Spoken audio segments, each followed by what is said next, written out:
Dipole moment का मतलब होता है कि डायरेक्शन ऑफ इलेक्ट्रॉन, कि किस तरफ को डायरेक्शन ऑफ इलेक्ट्रॉन जा रही है between a bond. And directional nature जितना ज़्यादा होता है उतनी ही आपकी पोलैरिटी भी ज़्यादा होती है।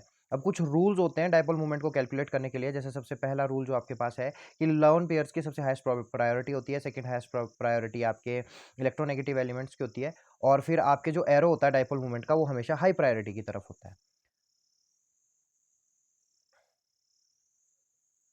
अब कुछ क्वेश्चंस को इसमें देख लेते हैं कि किस तरीके के हमारे पास क्वेश्चंस है। तो आप देख सकते हैं यहाँ पे BeH2 है। अगर मैं इस बॉन्ड की बात करूं तो ये बॉन्ड हाइड्रोजन की तरफ को शिफ्ट होगा, ज़्यादा इलेक्ट्रोनेगेटिविटी हाइड्रोजन की है, और इस तरफ को भी हाइड्रोजन की तरफ होगा। इक्वल एंड ऑपोजिट अगर कभी भी आपके पास इस तरीके के एरोज आते हैं और इक्वल एंड ऑपोजिट, हमेशा डाइपोल मूवमेंट इसका जो होगा वो आपका जीरो आएगा।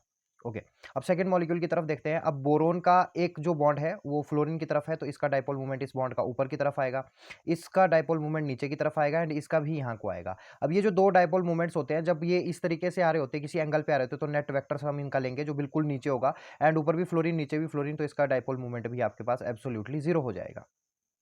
अगर हम बात करते हैं कार्बन हाइड्रोजन की, तो यहाँ पे आपके पास नेट कार्बन की तरफ को होगा, यहाँ से भी कार्बन की तरफ होगा, यहाँ से भी कार्बन की तरफ होगा, यहाँ से भी कार्बन की तरफ होगा। अगेन ये तीन बॉन्ड्स आपके पास कैसे दिख रहे हैं आपको कि एक एंगल पे आ रहे हैं, तो इनका नेट डाइपोल मूवमेंट बिल्कुल सीधा होगा, ऊपर से भी नीचे आ रहा है, तो इसका भी डाइपोल मूवमेंट एग्जैक्टली जीरो हो जाएगा। अगर हम बात करें कार्बन डाइऑक्साइड की, तो कार्बन डाइऑक्साइड को आप देख ही सकते हैं कि आपके पास यहाँ कार्बन से ऑक्सीजन की तरफ को डाइपोल मूवमेंट होगा, और कार्बन से, और ये एरो भी इस तरफ को आएगा, इक्वल एंड अपोजिट एरो है, अगेन डाइपोल मूवमेंट आपके पास जीरो हो जाएगा। अगर हम अमोनिया की बात करें, तो हाइड्रोजन से नाइट्रोजन की तरफ एक एरो, हाइड्रोजन से नाइट्रोजन की तरफ एक एरो, और ये तो इनका नेट डाइपोल मूवमेंट नीचे को हो जाएगा, और नाइट्रोजन से भी ये डाइपोल मूवमेंट ऊपर की तरफ जाएगा, क्योंकि यहाँ पे लोन पेयर है, तो इस वजह से इसका dipole movement not equal to zero हो जाएगा। अगर बात करें ऐसे टाइप के मॉलिक्यूल्स की जिनमें सेम तरह के होती है बॉन्डिंग, जैसे कार्बन कार्बन कार्बन कार्बन आपस में बॉन्ड किया हुआ है, तो कार्बन कार्बन, तो कोई नेट डायरेक्शनल मूवमेंट इसमें नहीं होगा, तो इसका डाइपोल मूवमेंट भी जीरो होगा।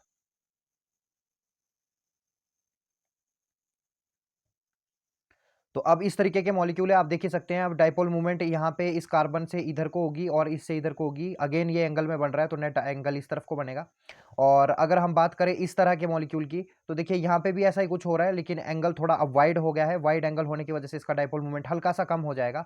एंड इसमें तो बिल्कुल ऑपोजिट है, इक्वल एंड ऑपोजिट है, तो इसका डाइपोल मूवमेंट तो जीरो होगा। तो अगर ऑर्डर लगाना है तो इसका सबसे ज्यादा होगा। अगर हम बात करें ऐसे टाइप के मॉलिक्यूल की, तो आप देख ही सकते हैं कार्बन टेट्राक्लोराइड है, तो कार्बन से क्लोरीन की तरफ को शिफ्टिंग, यहाँ से भी शिफ्टिंग, यहाँ से भी शिफ्टिंग, एंड यहाँ से भी शिफ्टिंग। इनका नेट डाइपोल मूवमेंट नीचे को होगा, तो इसका डाइपोल मूवमेंट आपके पास कम हो जाएगा। अगर हम देखें तो यहाँ पे डाइपोल मूवमेंट इस मॉलिक्यूल का रादर इस तरफ को निकलेगा, इस मॉलिक्यूल में थोड़ा ज़्यादा डाइपोल मूवमेंट होगा, और इसमें और भी ज़्यादा होगा। तो डाइपोल मूवमेंट का अगर ऑर्डर देखें तो इस तरीके से होगा। ओके, अब ये लास्ट हमारे पास एक मॉलिक्यूल बचता है। तो इसमें एक बहुत ही खास बात होती है कि इस तरह का मॉलिक्यूल जो होता है, आपको लग तो ऐसा रहा होगा कि इसका डाइपोल मूवमेंट जीरो होगा, ये देखने से डाइपोल मूवमेंट जीरो लगता है, बट ये डाइपोल मूवमेंट नॉट जीरो होता है। इसके पीछे रीजन क्या है कि जब आप इस मॉलिक्यूल को थोड़ा सा खोल के लिखोगे, तो इसका जो कुछ होती है वो इस तरीके से इसको रिप्रेजेंट किया जाता है। तो आप देख ही सकते हो कि इसमें डाइपोल मूवमेंट बिल्कुल एक्जैक्टली जीरो नहीं है। डाइपोल मूवमेंट थोड़ा यहाँ को और थोड़ा यहाँ को आ रहा है, तो नेट डाइपोल मूवमेंट यहाँ को इसमें आता है, तो it is not equal to zero. Thank you so much.